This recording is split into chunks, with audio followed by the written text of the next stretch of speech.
Apple just announced the iPhone 15s Pro Max. Sorry, 16 Pro Max. But the S24 Ultra, despite launching in January, is still the smartphone to beat. Let's go.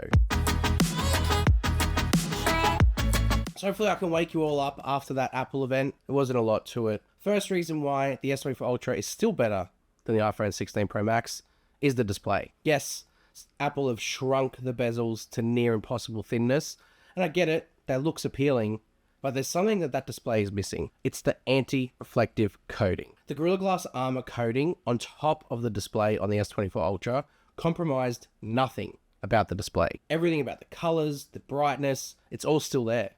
And you get the added advantage of seeing everything a lot clearer because there's no reflections getting in the way. This whole time I've used the S24 Ultra, this anti-reflective coating has been a saver of my experience of the display.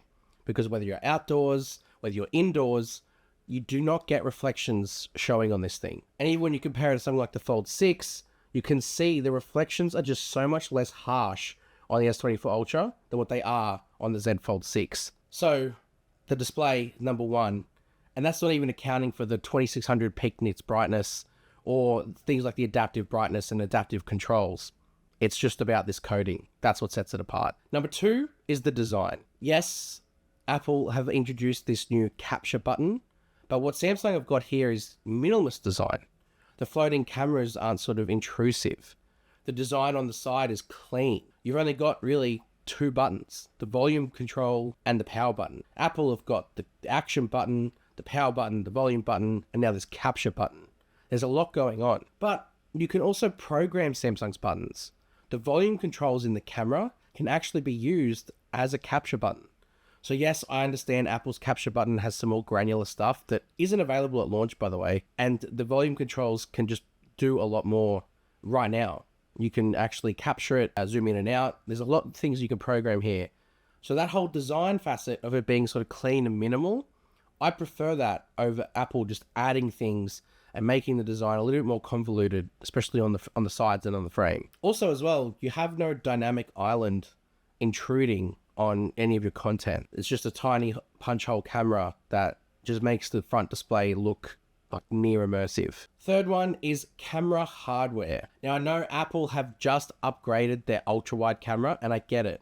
The ultra wide camera does look very good, but it still doesn't provide the flexibility of cameras in terms of hardware that what Samsung has got. The 4 cameras on the back plus the laser autofocus module do give you the ultimate ability to go from that ultra wide through to 10 times and beyond and anywhere in between and capture a really good photo. You've got high resolution, you've got that zoom range. It's all kind of packed in there thanks to the hardware. And the little unsung hero mixed in the lot is this 3 times camera. Whilst it doesn't get, I think, the respect it deserves, probably because it's a couple of years old now, the fact it's there is what truly sets it apart. Because you do have 0.6, 1, 2, 3, 5, and then 10, and anywhere in between that range is going to be good, thanks to the hardware on board. And number 4, when you add in camera software, that's where it truly elevates the Samsung camera experience. Samsung don't just give you good camera hardware and let it go. They add in the plethora of software modes that you can take advantage of. This year in particular with the S24 Ultra, they stacked it. Things like dual recording, which allows you to record from 2 rear cameras at the same time in 4K. So you can capture footage at 2 different angles from the native camera app. Modes like auto framing, which turn your S24 Ultra into like a tracking camera just from sitting still. It can track and monitor people around in the frame and sort of keep them in the view. Single take, my most used favorite camera mode for taking photos of my kids because I just let them be kids and single take does the rest. Pro video mode, where you can have granular controls over things. It's all in there. The camera modes are extensive and Samsung will let you have them. That's not even for accounting for the fact that Apple just announced things like 4K 120 FPS, which Samsung have now had this year in pro video mode and in slow motion. So Samsung have had these and don't really make a big deal out of them, but to Apple, they're huge because they've never had them before. Number 5, it is the S Pen. This truly sets this apart, not just from Apple and iPhone, but from any phone, because this S Pen tucked away neatly in the phone sort of compromises nothing in terms of performance, but expands your capability of what the phone can do. Not only do you have all of the productivity features that the S Pen gives you, things like Samsung Notes, where you can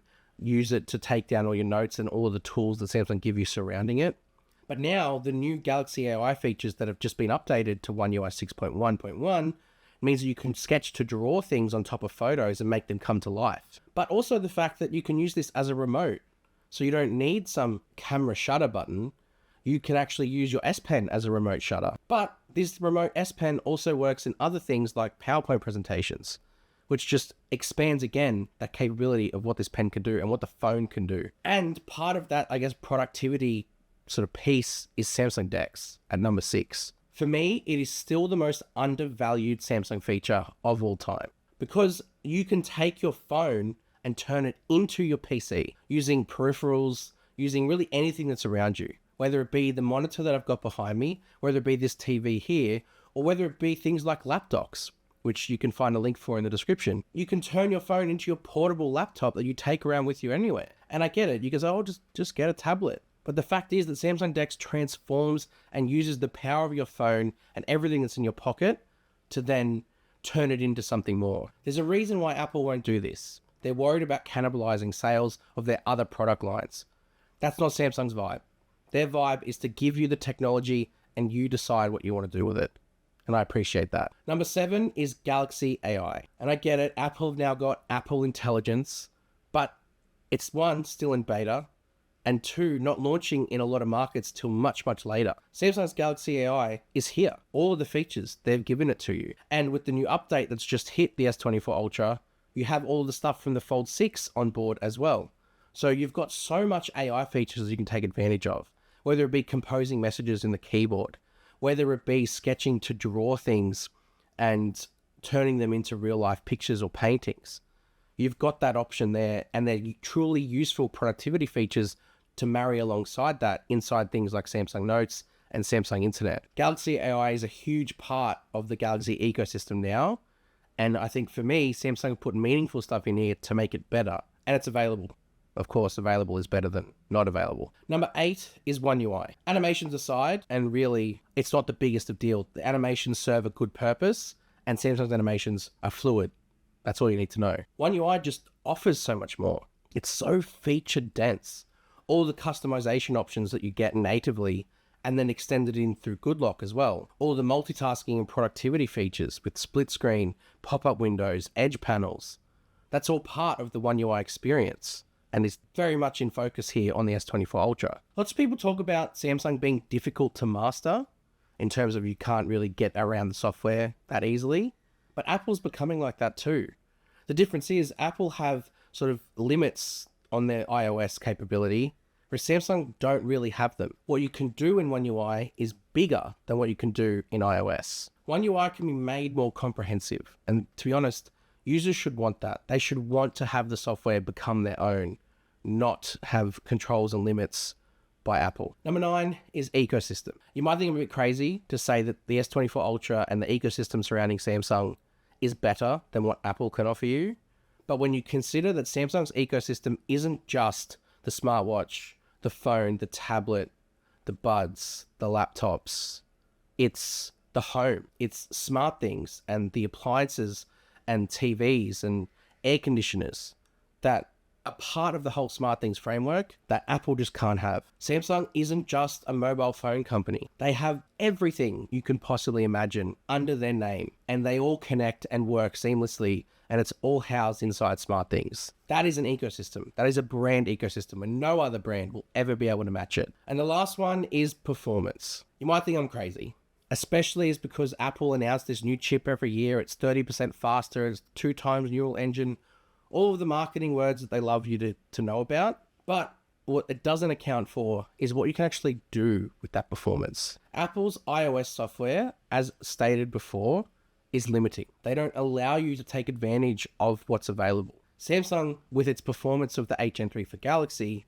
whilst its raw performance probably doesn't match that of the A18, its capabilities of what they allow you to do with it is much greater. Features like Samsung DeX, which I spoke about, the S Pen, which sits in here, 8K video recording at 30 FPS at 1x and at 5x, That's all available because Samsung pushed it to its limits and put the software in instead of slowly drip feeding it to you over a 10-year life cycle. Samsung's got better RAM management. The thermals have notoriously always been better because they put in the cooling solutions to bring the heat of the phone down. Batteries kind of become a thing recently too. Whilst a few years ago, the iPhone 13 was a huge battery advantage, it hasn't really sort of kept up that lead. And I think whilst the S24 Ultra has had its issues with battery, I still think its overall battery package is a better solution. Things like, even though it's a slight advantage, 45-watt fast charging, or the fact that you can power share off the back of your S24 Ultra for your ecosystem, like your buds and, well, not this anymore, but you get my point. So look, I kind of wanted to do this because I think people forget. The S24 Ultra coming out in January, people forget the stuff that it brings, the camera modes and the hardware changes that it's brought into market. Because Apple's got this shiny new thing and this new button, everyone's going to forget, and you'll see a lot of videos where they won't even mention the S24 Ultra and some of the things that it's got ahead of what Apple have done. Argue in the comments, let me know what you think. If there's any other things I've missed out, or if there's stuff from Apple that you think is better, feel free to drop it in the comments. Hit subscribe, and I'll see you guys in the next one. You!